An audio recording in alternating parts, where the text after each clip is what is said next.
অনেক কিছু বলে, কিন্তু যখন দলীয় ইশতেহার হয় তখন দেখা যায় যে অন্যান্য সেকুলার দলের যে এজেন্ডা ইশতেহার আর তাদের ইশতেহার সমান। বোঝা গেল নির্বাচন এটা গণতান্ত্রিক কায়দাই, মুখে যাই যাই হলো, বরং গণতন্ত্রের জন্য অনেক সময় অনেকের বেশি উদ্গ্রীব হয়। আমরা একটা ভোট দেব, সেক্ষেত্রে আমাদের চিন্তা ভাবনা করে দিতে হবে।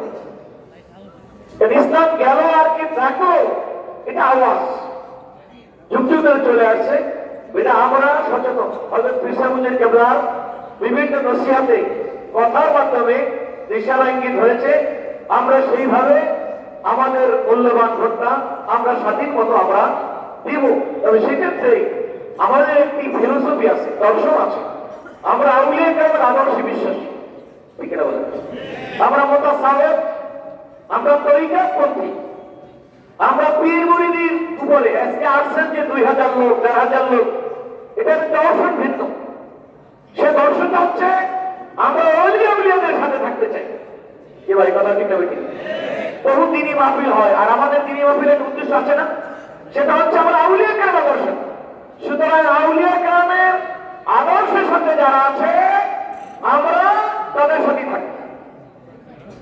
কারণ যদি কেউ এমন হয় যে পীর মুরিদি ছেড়ে কেউ যদি বলে সাহাবা কেরাম সমালোচনা উঠতে নয়, তাহলে তাদের সাথে তো আমাদের আসলে দিনের সাথে কি সাথে সম্পর্ক থাকতে পারে। বিদায় বাংলাদেশে অনেক দল আছে, থাকবে, গণতন্ত্রের থাকবে, অধিকার আছে, স্বাধীন।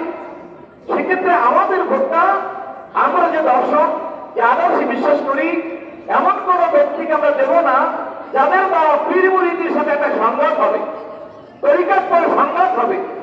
সেটা ক্ষেত্রে আমাদের সজাগ থাকতে হবে। আদর্শের বিষয় ভোটটা ভিন্ন, কিন্তু ভোটের মাধ্যমে এমন কিছু ব্যক্তি না হয় যাতে পীর মুরিদি বৃত্তাচরণকারীদের এমন একটা অবস্থা তৈরি হয় যাতে সরবজন নাই মাজার ভাঙা হয়, দরবার কি উৎখাত করা হয়, কত কিছু হচ্ছে। সুযোগ পাইলে না জানি কত কিছু হয়, আল্লাহ ভালো জানে। সুতরাং আমরা আমাদের কাজগুলি আমাদের পীর মুর্শিদ বিগত সময়ের মুরব্বিয়ানে কেরাম যে হিসাব করে নিকাশ করে দিয়েছেন, আমরা সেইভাবেই পীর মাশায়েখদের আদর্শের অনুসারী যেহেতু, যাদের দ্বারা এই আদর্শ রাখতে হবে, সাহাবায়ে কেরামদের সমালোচনা যারা করে না, তরিকাতের বিদ্বেষণ যারা করে না, তাসাউফের সাথে সংঘাত নাই, আমরা তাদের সাথে থাকবো।